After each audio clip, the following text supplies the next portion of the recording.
سلام عرض میکنم خدمت مخاطبان عزیز پادشکست. ما در پادشکست تلاشی داریم تا تجربیات و مسیر زندگی و کار و کسب فعالان اقتصادی رو به تصویر بکشیم و گفتگوی دوستانه رو شکل بدیم. من سعید رادمنش هستم و امروز در خدمتتون هستم با قسمت دیگری از پادشکست. حامی این قسمت از برنامه ما گروه ایستاوین هست و ما امروز در خدمت بنیانگذار و مدیر عامل استودیوی معماری سیاح هستیم، جناب آقای سیاوش سیاح عزیز. قربان، خیلی خوش آمدین. مرسی که وقت گذاشتین. در ابتدا اگر گفتگو و سلام علیکی با مخاطب هست در خدمت. من ممنون از دعوت شما هستم. زنده باشید. من سیاوش سیاح، 58 سال سنمه. خوشبختم که خوشحالم که شیرازی هستم. در شهر شیراز دارم فعالیت میکنم. نزدیک به تقریبا حدود 34-35 سالی که دارم کار میکنم و از کارم با حسابی لذت میبرم. با کارم عشق میکنم. امیدوارم که این عشق روز روز بیشتر بشه. درود بر شما مهندس. جان مهندس، شاید یک نکته‌ای که توی گفتگوها ازش یاد میشه اینه که مبحث لوکس سازی رو جناب مهندس سیاح به شیراز آوردن و بابش رو مهندس سیاح باز کردن. دوست دارم یه مقدار در مورد مبحث لوکس سازی اول بگید. من مخاطب یا من مشتری یا دیگر کسانی که فعال هستن در صنعت ساختمان چه متریکس هایی رو به عنوان لوکس، یک پروژه لوکس اصلا میتونن ازش یاد بکنن؟ چجوری ما متوجه میشیم یه پروژه لوکس هست؟ این ادبیات لوکس سازی چجوری هست؟ این رو برامون باز میکنیم. البته من به نظرم میگم قلوبه که من لوکس وارد شیراز کردم. اینجوری نیست. شیراز کلا شهر لوکس بوده. از دیرباز شیراز شهر خیلی پر زرق و برقی بوده. اصلا اگه شما تاریخ بخونید، تمام اون جهانگردان که ایران میومدن میگفتن شیراز شهر پر زرق و برقی نسبت به شهر ایران هستش. یعنی هیچ من این همچین کاری نکردم. من به سهم خودم بخشی از این کار رو انجام دادم. خب میخواید اون بخشی رو فهمید که چه مؤلفه‌ای باید توی کار باشه. خب قطعا من مؤلفه اول ذهن خودم بوده توی این قضیه. خودم دوست داشتم که یک پروژه، یک تفکر لوکس داشته باشم، کارم رو به صورت خیلی لوکس به مشتری ارائه بدم و این خاص بودن رو در تمام قطعات کارم ارائه بدم. یعنی بحث کلیش بود. اگه بحث جزئی هم هست بفرمایید. من آره، اگر شاخصهاش رو بگیم، چون خیلی وقتا مثلا قیمت پروژه توی ذهن مخاطب این رو تداعی میکنه که آها من با یک پروژه لوکس مواجه هستم. کیفیت مشاعی آیا میتونه یک المان یا یک شاخص باشه برای لوکس بودن؟ اینها رو یه مقدار برامون باز بکنه. نکنید پروژه لوکس به معنی این نیست که فقط یک پوسته زیبا داشته باشه. به نظر من یک پروژه لوکس هستش که از بیس کار، از ابتدای کار که شروع میشه، از طراحیش، از تفکرش، از لوکیشن پروژه لوکس باشه تا انتهای کار که اون حالا رنگ و روغن است که میخواد روی کار خورده بشه. من سعی کردم در کارهام از بیس کار، از ابتدای کار همه چی رو به نحو احسن در کارهام چیه مد نظر قرار بدم. از انتخاب لوکیشن که برام مهم بوده، نوع زمینی که توش می‌خواد ساختم، چون من 90% کاری که ساختم اکثرا چهار سمت نور دارن. این دلیلش هستش که من نمی‌خواستم کاری انجام بدم که چی دچار اشکال بشم. حتی زمین‌هایی که خریدم و فقط یک سمت نور داشتن، انقدر تو این زمین‌ها پرت فضا دادم که نور رو به همه فضا چی منتقل کنم. خب بخش معماری رو باید بخش اول کار هستش با فرم خیلی خاص دارم. بخش معماری رو در بخش سازه حتما میبایستی سازی خاص کار بشه اگه بخواد واقعا پروژه بخواد لوکس باشه. در بخش تاسیسات که قلب تپنده ساختمان هستش خوب دیده شده و بعد با بقیه مسائل که از بخش معماری هست و بخش دکوراسیون داخلی هست که حالا مثلا بخش دکوراسیون میشه بخش انتهایی که بخش مهمه، اما شاید اهمیت بخش اول مهمتر از بخش انتهایی باشه. پکیج اینا هم رو هم دیگه میشه یک کار حرفه‌ای لوکس که میشه به مخاطب ارائه داد که من مطمئن باشم که مخاطب اگه داره چیزی می‌خره و پول خوب میده، در قبالش داره یک کیفیت خوب هم داره تحویل میگیره از بینش. پس یک زنجیره‌ای از میشه گفت خدمات و ارزم به خدمت متریال ها و نگاه ها است که در کنار همدیگه اون خروجی لوکس رو ارائه میده. یه نکته اول صحبتاتون گفتین ای سیاح در مورد ذهنیت یا یه جورایی اون نگرش. این چجوری اصلا ایجاد میشه؟ این حاصل یک زندگی کودکیه؟ یه مقدار از این قسمت برامون میگین؟ چون من توی خیلی از میشه گفت ادبیات‌های مدیریتی میخونم دیگه، اینکه یک برند لوکس نیاز داره که بنیانگذارش هم یک ذهنیت لوکس داشته باشه. نه. یه مقدار برگردیم و این مسیر رو با هم دیگه پیش ببریم. خب به نظر اینکه میشه گفت که بخش لاینفک این قضیه است. این شما نمیتونید با یه ذهن معیوب کار لوکس انجام بدید، با یه ذهن ضعیف کار لوکس انجام بدید. قطعاً برای خلق یک فضای لوکس حتما باید لوکس هم فکر کنید. من اگه ضعیف فکر کنم قطعاً کار لوکس هم فقط میشه کار تصنعی، کار ذاتی نخواهد. اگه ذات قضیه لوکس باشه قطعاً کار ذاتا لوکس به وجود خواهد اومد. این خیلی تاثیرگذاره. خب من از بچگی خب پدرم در ایران نبودن، دبی زندگی می‌کردن، پدرم من اونجا بودم و چند سال اونجا زندگی می‌کردم در شیراز. به نظر من خود شیراز یک بیس خیلی جذابی برای لوکس زندگی کردن هستش. چرا؟ چون این شهر باغات هست، شهر دل هست، شهر گل بلبل هست شیراز و شاید اگه یکم الان تفکر منطقی لوکس باش کنار بیاد میشه که از بهترین شهرهای ایران و دنیا رو در شیراز ساخت و مطمئنا شیراز آینده بسیار خوبی خواهد داشت.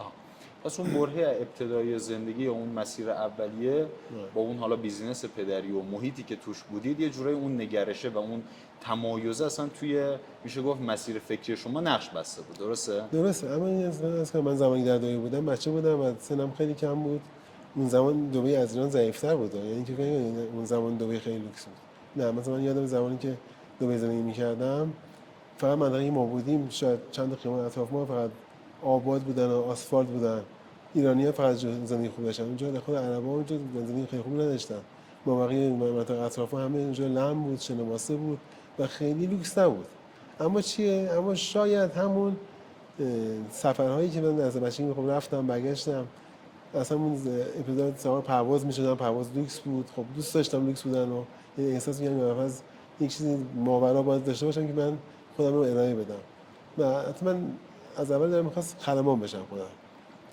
ولی خب احساس کردم در زمانی که به سن رسیدم احساس کردم که خدمانی نمیتونه منو تطمیع کنه. برای مثلا معماری. من رشته خودم رشته معماری نیست، خودم رشته عمرانه، اما گرایش معماری خیلی بیشتر بوده. شاید ذوق معماری در من بیشتر از عمران بوده. واسه همین بود که شما در کار من شاخصه معماری بیشتر از عمرانی بوده. یعنی که خب تلفیق شده از یک عمرانی قوی با این معماری قوی. نمیخوام اصلا تعریف کنم، اما سعی کردم همیشه در کارهام بهترین ها رو، اون چیزی که در توانم بوده به بهترین نقشی اجرا کنم و خودم ازش لذت ببرم. خب مسیر تحصیل به چه صورت؟ شما عمران رو اینجا خوندید یا خارج از کشور؟ نه من هند خوندم. هند خوندم. من در شهر بنگلور، بنگلور یونیورسیتی هند اونجا درس هم خوندم. حتی خب فقط من لیسانس گرفتم اونجا. اومدم اینجا و بعد رفتم که خواستم اینجا مجوز کارم رو بگیرم، گفتم باید شما معادل بگذارید. یک سال در دانشگاه بهشت تهران دیگه گفتم خب منم کار میکنم، اون زمان اینجا کار میکردم. زمانش نبود دیگه، من دیگه همونم بیخیال شدم. من که الان خیلی مهم نیست. اهمیت به نظر خیلی اون من که خیلی اعتبار نداشت، من اون کارم بود اعتبار داشت و خوشحالم به خدا شکر تونستم با کارم به خیلی ثابتم که خیلی هم ملکی من گرفتم، برام اهمیت نداشت که اینو بخوام بروزش کنم این ملکی. خب بعد گفتید همون حین تحصیل کار هم می‌کردید. این چه جوریه؟ یعنی پروژه ایجاد کردید؟ اصلا من پروژه داشتم، رفتم درس خوندم. مثلا اینجا بودم، من اینجا پروژه اولین پروژه در چهارراه صدرا ساختمان مثلث بود که با همکاری مهندس ایرانی اون کار انجام دادیم اونجا و بعد از اون من در این ساختمون پروژه هم هند درسمو خوندم. میرفتم میومدم. بعد پروژه بعدی پروژه چهارراه سینما صحنه ساختمان زر بود. بله. که من باز با همکاری مهندس ایرانی انجام دادیم. بعدی‌هاش دیگه خودم با گروه خودم که بچه‌های معماری شیراز بودن، مهندس وجدی بود، مهندس الطافی بود، مهندس پیامفر بود، مهندس فریدونی بود، مهندس پروین بود. شش تا بچه‌ها بودن با هم یه شرکت رو تأسیس کردیم به نام شرکت فرام بود. هنوز هم هست شرکت فرام بود. و از اون زمان شروع به کار حرفه‌ای کردن معماری و خلاصه شروع کارهای استارت زدیم و اون سبک خودمون رو توی این قضیه یواش یواش ساختیم و ادامه دادیم. درود بر شما. خب حالا برای کسایی که شاید حداقل کارهای شما رو کمتر دیدن یا حالا آشنا نیستن، خب پروژه متعددی توی شهر شیراز دارید، از رستوران بلپاسی یا کافه گرن یا همین پروژه‌ای که الان درش هستیم خانه خان. یک سری افق‌های فکری، نگرش‌ها توی معماری و طراحی شما بوده و هست، یعنی یک سری امضاهای کار توی پروژه‌هاتون دارید.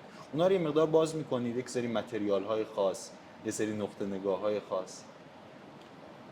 نگاه، من خودم ایرانی میدونم، من ایرانی به بودن ایرانی خودم افتخار میکنم و این افتخار رو به کارم تزریقش کردم. شما این کار من میبینید که توش یک سری المان‌های اصیل هستش، بخاطر من دوست دارم بیس ایرانی بودن رو در کارم داشته باشم. چون این 90% کار من توش آجر هست. حالا آجر من میام با سبک مختلف کار میکنم، مثلا مثلا تو این پروژه آجرش رو روکش آبترا دادم اینجا که پروژه جفت جور بشه اینجا. یا مثلا در پروژه طرف از اون خش سبز آجرها سبز رنگه. چرا سبز رنگه؟ چون در کنار باقرم اونجا قرار گرفته بود. نخواستم یک حجم کوچکی از باقرم رو در اونجا داشته باشم.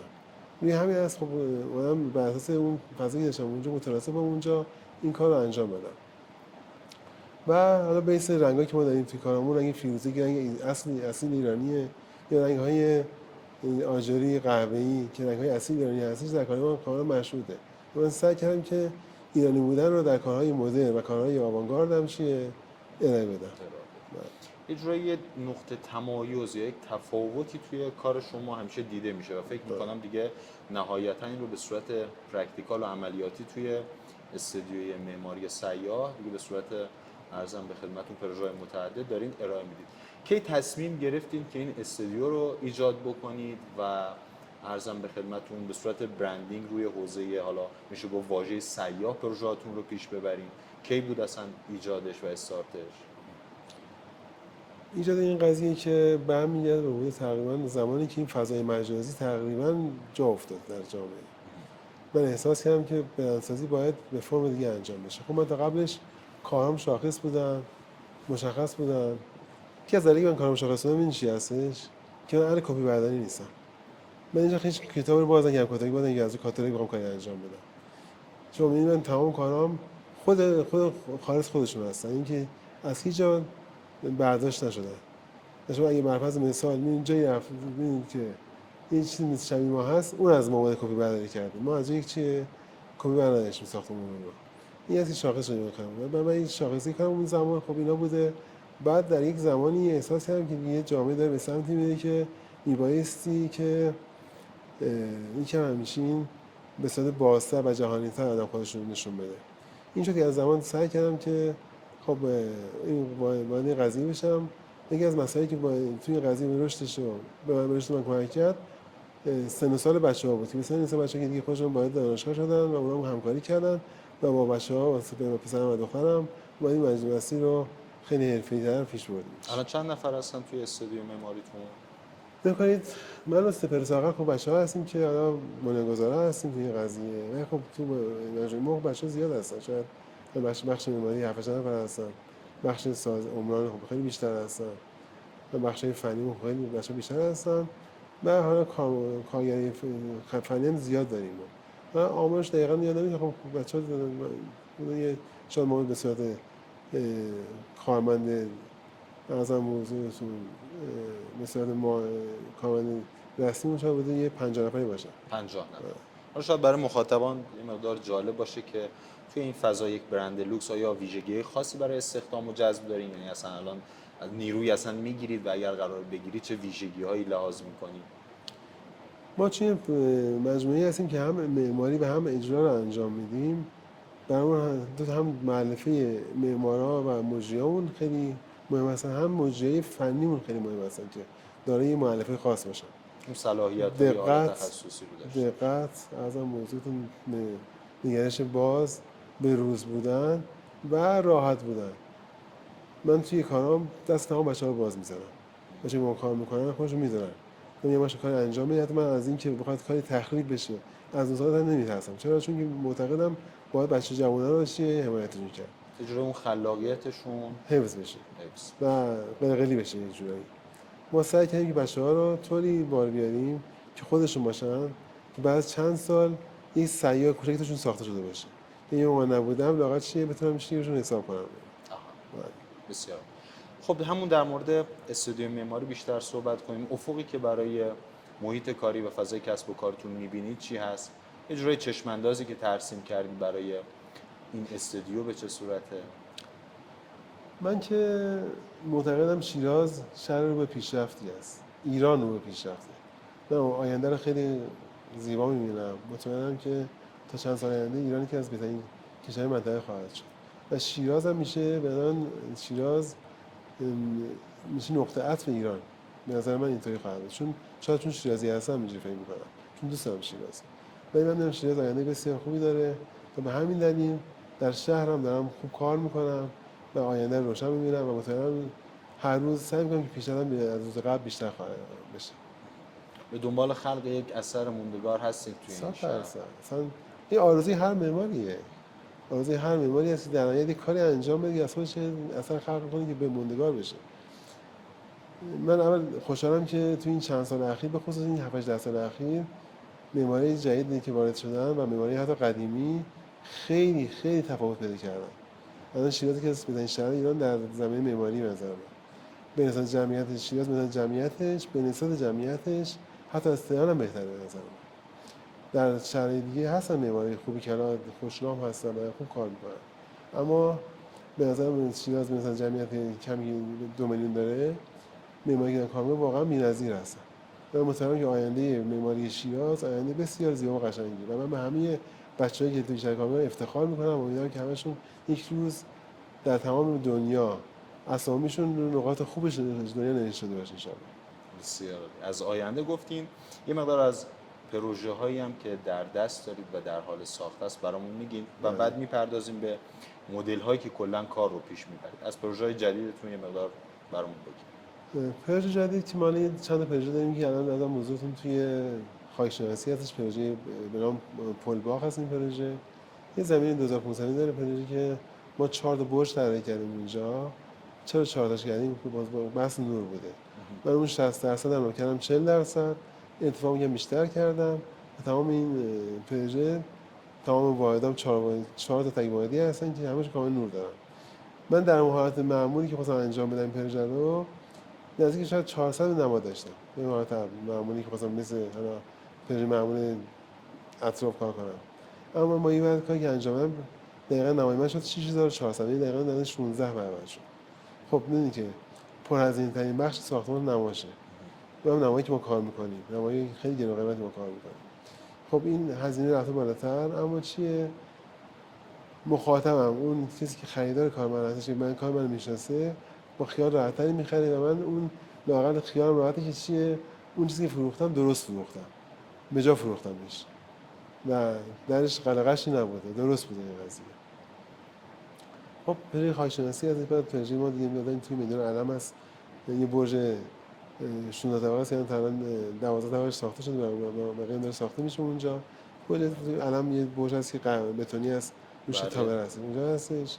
عرضم موجود باز توی چیز عارف‌خانه پروژه 7 طبقه داریم اونجا که شاید یک دومانی کلید بخوره. ما دست موقع ما اونجا تخریب کردیم اونجا رو، کلید بخوره و چند پروژه دیگه هم هستن که در حال گرفتن مجوز هستیم. ان شاء الله اینا میگه مجوزاشو اعلام میکنم اونا میشه. فکر کنم که از مسائلی که بعضا توی قیمت گذاری شما هم روی پروژهاتون تاثیر میذاره همین افزایش قیمت هاست. یعنی دیده میشه توی برخی از لوکیشن ها بعضا پروژه شما تا چند برابر قیمت میخوره. دوست دارم این البته برای عزیزانی که شاید تو حوزه ساخت و ساز دارن کار میکنن سوال بشه، اینه که پروژه های لوکس به صورت حالا میانگین چند برابر ارزم به خدمتون دیگر پروژه هزینه ساختش میشه؟ هزینه چند برابری که بستگی داره به خب حجم و فرم پروژه. بله. ما بوده هزینه پروژه که دقیقاً 3 یا 4 برابر معمول هزینه کردیم توش، به دلیلی که خب فضای میکشن خاص توش خیلی زیاد بوده. یا مثلا بر اساس اون پروژه مونده که بر اساس مثال چند درصد بیشتر هزینه کردیم، اما خب توش فضای خاص ایجاد کردیم. نگاه کنید ما پروژه فقط این نیست که توش چند بار چقدر هزینه کنیم. این بخشی توش هستش که ما توش خیلی دقت می‌کنیم. بخش مشاهداتمون توش خیلی توش ما کار می‌کنیم. شما می‌بینید این پروژه که ما اینجا هستیم، این پروژه 8200 مفید داره، 11400 مشاهده داره، یعنی بیش از مفید مشاهده داره. من باید چند میگم قیمتش رو که این مشاهده جبران بشه. و مشاهده که لوکس کار شده، این مشاهده که همین شما می‌بینید همین بخش که هستیم اینجا الان، این لابیه که حالا شاید این سامانشاتی شاید میشد با یه هزینه خیلی کمتر از این اینجا تمام بشه، اما تمام بدنه سنگ، کف سنگ تمام لوسه ما خودمون با دست درست کردیم، تمام این فرشا مخصوص خود ما بافته شده، آرمان روش هستش، این هزینه چند برابری شده، تمام سقف تمام پاتینه هستش. خب این هزینه که اینجا انجام میشه هزینه بسیار خاصی هستش. در موقع شیشه میام شیشه برفض مثال متری 5 میلیون تومان شیشه ویکول تریپل ارزم موزه لامینت بلژیک میذارم اینجا، قطعا با شیشه معمولی متری یک تومان خیلی فرق داره. یا مثلا پس یا خیلی مسائل دیگه ما وارد بحث بشم، خب خیلی جزئیات خیلی از بحث حسین زمان این بحث ما خارجه. اما حتما چمری ما تو خیلی مسائل انجام میدیم، بخش تاسیساتمون خیلی روش دقت میکنیم، اصلا مهم نیست باید بشه که از متر 500 متر 5 میلیون تومان به 10 میلیون هزینه میشه چون قلب ساختمان هستش. اما از اون طرف زمانی که یه ساکن میشه توی پروژه ما میدونه که داره توی یه هتل لوکس 5 ستاره ساکن میشه. خب هتل لوکس 5 خب قطعا هزینه داشته و خرج شده اینجا رسیده. این رو هم همین ابتدا کاش بازش بکنیم. خیلی از دوستان میگن مثلا خدمات هتلینگ ساختمون یا پروژه ما داره ارائه میده، خیلی میگن بهره برداری صحیح. این واژگان رو یه مقدار تعریفش میکنی، یعنی چه زمانی ما میتونیم به یه ساختمون بگیم که آقا این ساختمون خدمات هتلینگ داره ارائه میده؟ یا کنید خیلی جالبه که تو این 2 سال اخیر خیلی جذاب شده این بحثه، دانشجوها دارن خیلی دارن مثل این سم میرن و خودش هم این نوید اینو داره که ساختمان ها برای افرادی که وقت زیادی ندارن اما دنبال یک فضای لوکس هستن آماده میشه. خب این که من میخوام به یک فرم هتلینگ میخوام ساختمان ارائه بدم، قطعا باید اول امکانات زیربنایش آماده باشه، از قبیل فضاهای مشاهی که خیلی توش مهم هستش. حالا فضای مشاهی هر چی وسیع‌تر باشه تعداد ستاره‌اش میره بالاتر ساختمانه، هر چی کمتر باشه بازم هتله.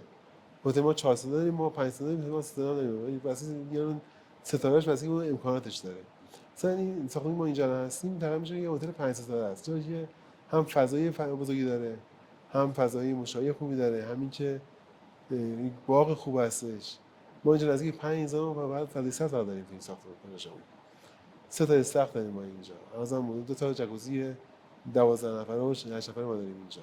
سونا بخار، سونا خوش، سالن اجتماع، لابی ورودی خیلی لوکس، کتابخونه، آمفی‌تئاتر، جیم 400 متری، ارزم حضورتون موزه، 2 تا رستوران، 2 تا کافی شاپ، همین تو اینجا موجود هستیم این پروژه و این همشون قابل استفاده هستن. یا کنید شاید ما بخش حالا اون نرم افزاریش هنوز توش ضعف داریم، اما بخش سرف افزاری اون چیه کامل انجام شده. ما داریم با بخش نرم افزاری می‌خوایم کار اول این قضیه از شیراز بذاریم میگیره بهش، ان شاءالله که آینده بسیار خوبی این قضیه ما شاهد بشیم. بسیار هم عالی، ممنون تا اینجا. یه مقدار در کنار حالا بیزینس ساختمان‌سازی که دارید پیش میبرید، اسم یکی دو تا برند هم کنار اسم شما میاد، برای مثال دانژه یا یک سری فعالیت‌های دیگه که احتمالاً فکر می‌کنم بحث حمایت مالی و اسپانسرینگ هست روی یک سری نگارخانه‌ها. اینها رو یه مقدار باز می‌کنید؟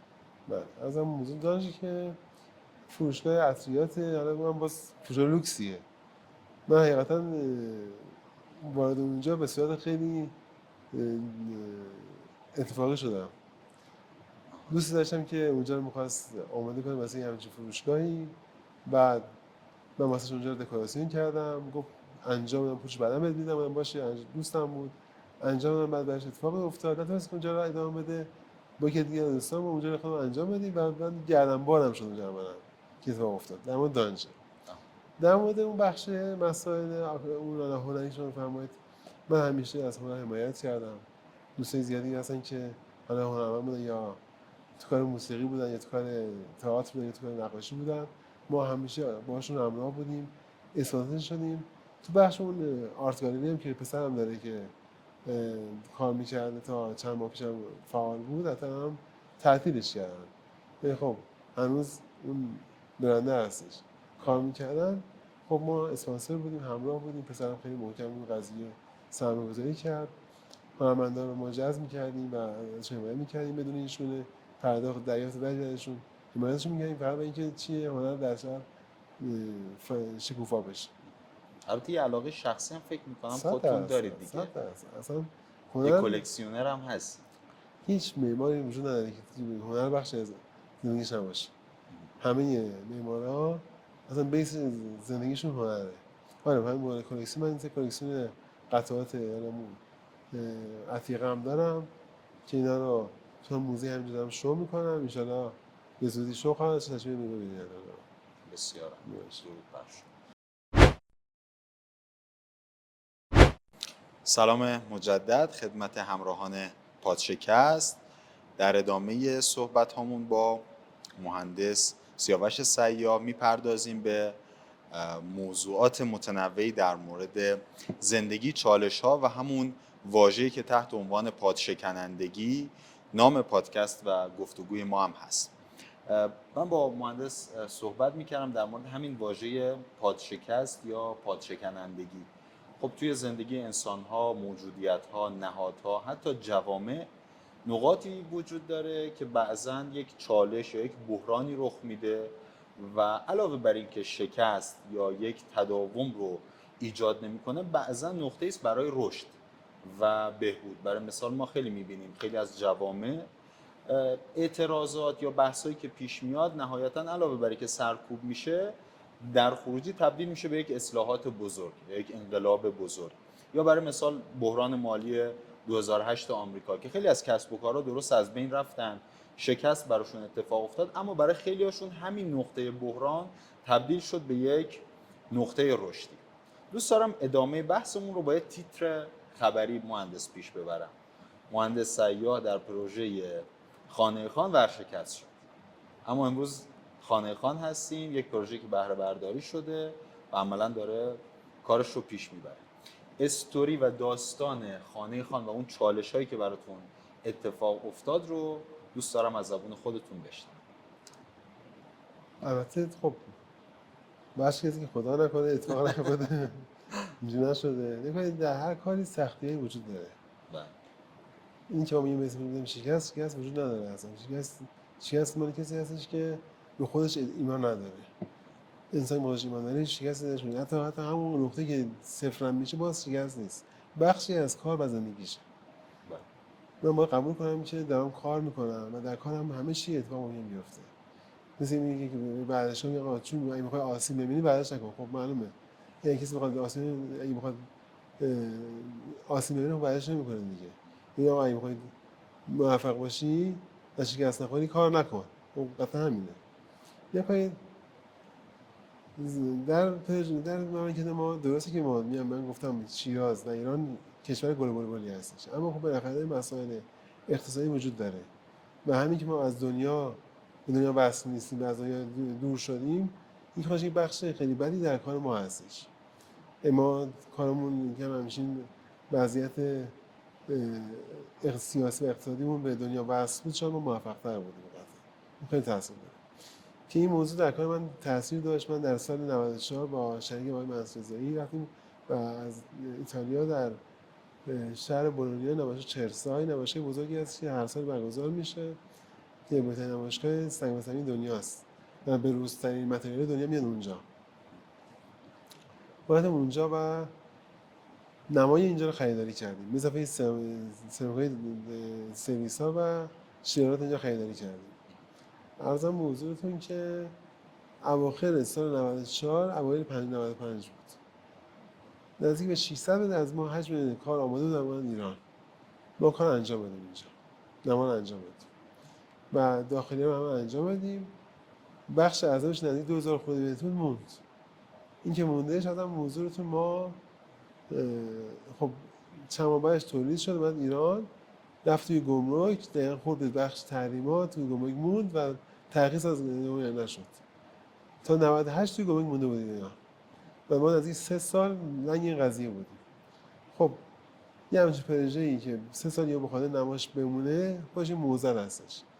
نمیشه باشه شکست، اما یه چالش بد و از مدارشات دیده مخاطب بد باشه. بله. خب ما تعداد ما فروخته بودیم و مشابه خریده بودن و اعتبار ما بوده این قضیه و عرضم موضوعتون این باعث شد که این کار ما به چالش زمانی بخوره.